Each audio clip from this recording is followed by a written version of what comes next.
Hi, my name's Dave and I love to talk. And I'm Joe. And together, we are. the bobsled team. Come on, Jimmick. You alright, Sanka?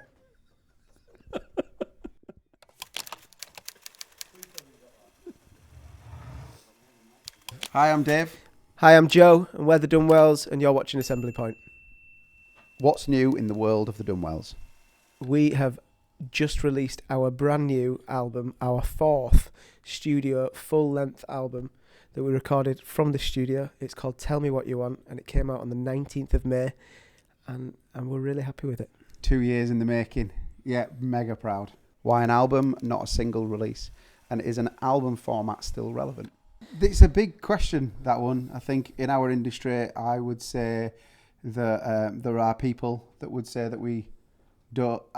the albums aren't necessarily relevant anymore.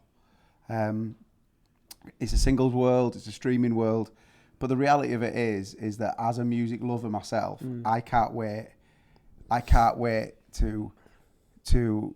for the artist to bring out a brand new record. You know, I want to hear the record. I want to hear this body of work that's been put together. It's just my thing, and maybe it's not necessarily as relevant these days, but it fulfills my musical needs. So we put a question out on our Instagram today, like, what's your favourite song from the 12 tracks? And everybody's picking different songs, and me as a music lover, when I go and listen to an album, I'm like, I'm not necessarily listening. I mean, the single might have drawn me into it, but like track 3, 4, 5, 12 might be my favourite, and I keep returning back to them. And then probably the last thing that's the reason why I like albums is it allows you to have like a chapter. This is our fourth studio album. Mm-hmm. So there's a lot of memories, the tours that have been involved in the album cycles, and the festivals that we played around that time. Yeah. So yeah, it's important to us.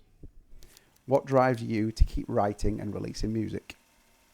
I don't think it's a drive. I think it's a need to continue to write music, and then at a certain point we've made enough songs that we then decide now's the time to release a bunch of music, whether it be a single or an EP. Like Daydreamer, as a single, it was demo right, 3 days later Dave produced up, 4 days later we decided this is good enough to be out in the world, and it was a complete and utter accident that we wrote that song, but I think it's one of my favourite songs on the album. And I feel like when you play live, I take it for granted.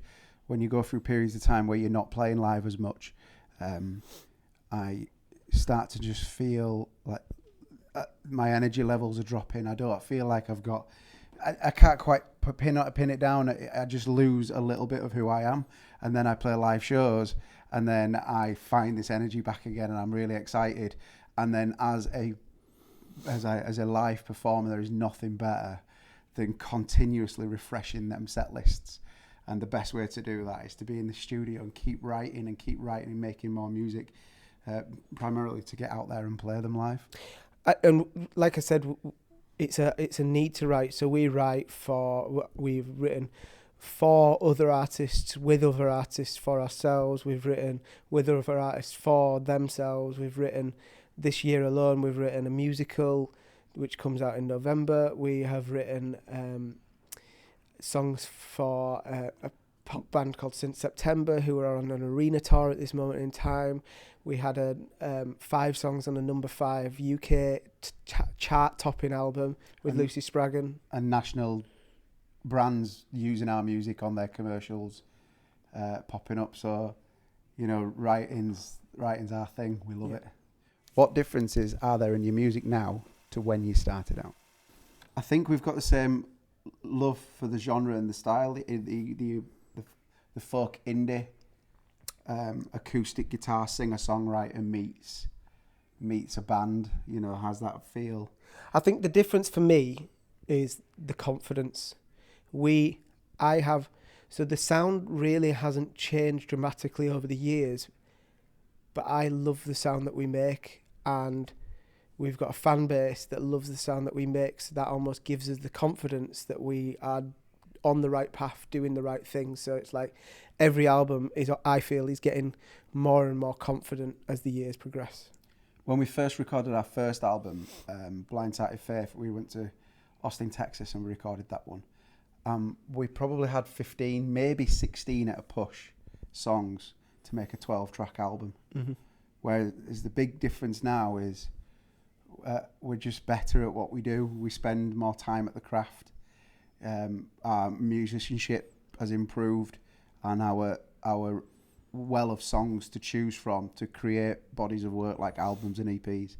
There's just more to choose from. So I think we're better quality musicians now. What is your favourite song from the new album and why? Okay, I've been consistent through this. My favourite song, both to play live and the recording, is "See You Soon."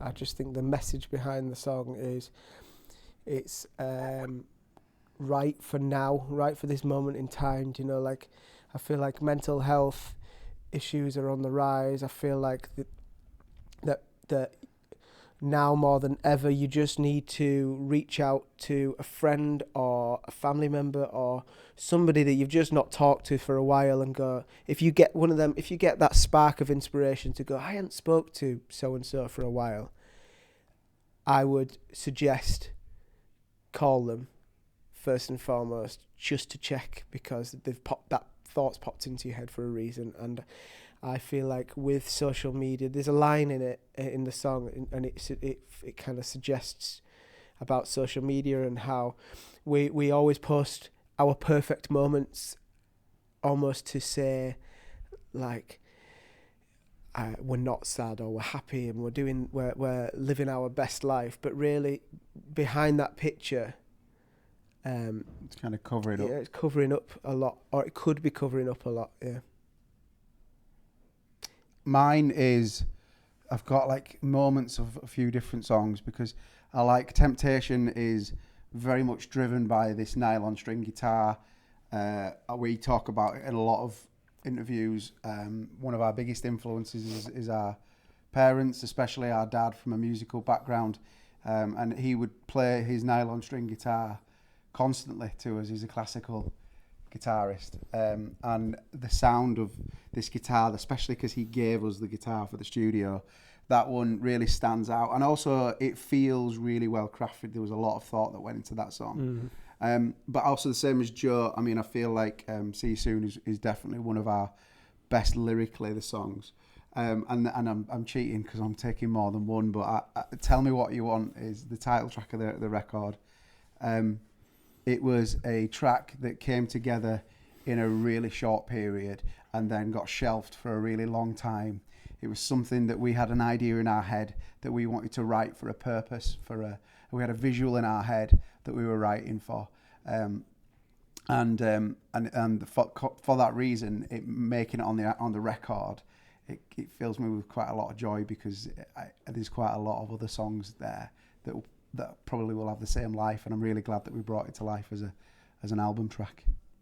What do you prefer, making music or playing music? I'll go first with this one.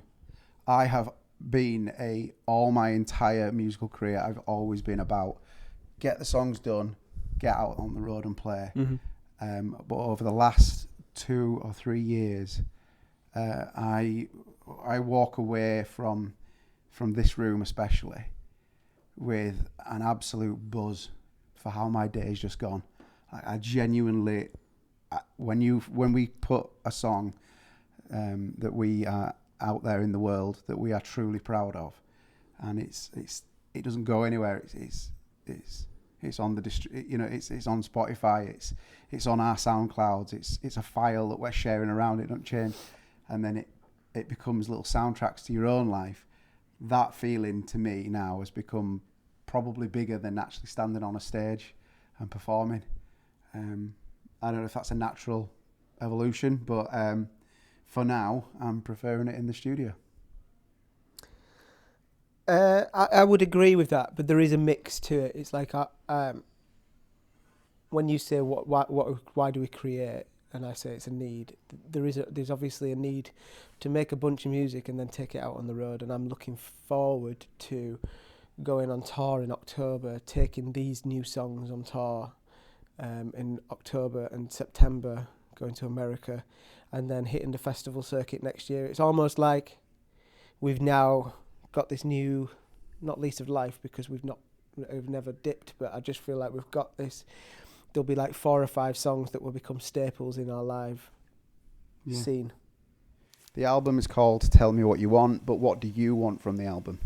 I want people to look at this album the same way that I would look at albums as a musician, as a music lover. So like my favourite albums like Damien Rice or The Bends, Radiohead, In Rainbow's Radiohead, Coldplay's Scientist album.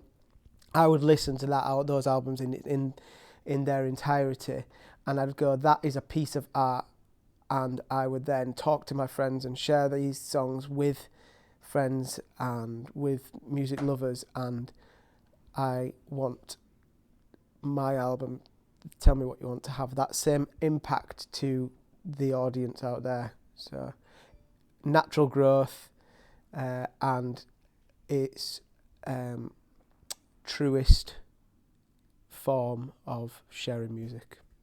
Yeah, I agree. I think we got what we wanted by making a record that we love. Yeah, definitely. And to Joe's point, if people love that record, then that becomes a soundtrack to their lives, then we've nailed it. And then if more opportunities to perform, grow, come from that, then the album's done everything that we wanted it to do. Mm-hmm. Is there anything you would like to add or promote? You can find out all of our information from thedunwells.com. We are going to be going on tour in October, and the tour is going to be called Tell Me What You Want Tour. So we have a few surprises up our sleeves from there. We're also coming to the US in September, and we are really proud to say that we are partnering with Cafe Nero, and we're their artist in residence. They're playing our music in all the stores. We're featured on their social media and their websites. They're allowing more people to hear our music. Mm-hmm. And also, we'd also like to invite people to come to thedunwells.com and check out our Songwriting Academy. Yep. As I say, we're really passionate about writing, and we've been sharing some of the tips and knowledge and little bits that we've picked up along the way. We've been sharing it with other artists, whether it's in a school or college or individuals coming into the studio. But if anyone is ever interested in finding out about anything that we're doing from an educational point of view, to check out the website as well. We also have, in November, we have a musical called Somewhere on the 11th, 12th and 13th of November, and we have written that musical. So we heard a couple of the tracks the other day performed by a couple of the artists, and it sounds incredible. Amazing. The Lumineers, Bon Iver, Mumford & Sons, Coldplay. all of the above. Yeah.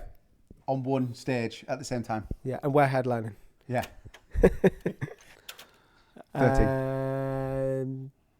It's a completely purposeful, everything that I ever wanted to make on a record. For me, it's our best work. Well, I want to make another album, so I'm going to say 12, and then there's room to grow for the next one. I'm going to say all the bits that I did was 13. Joe was a 12. I was a 12.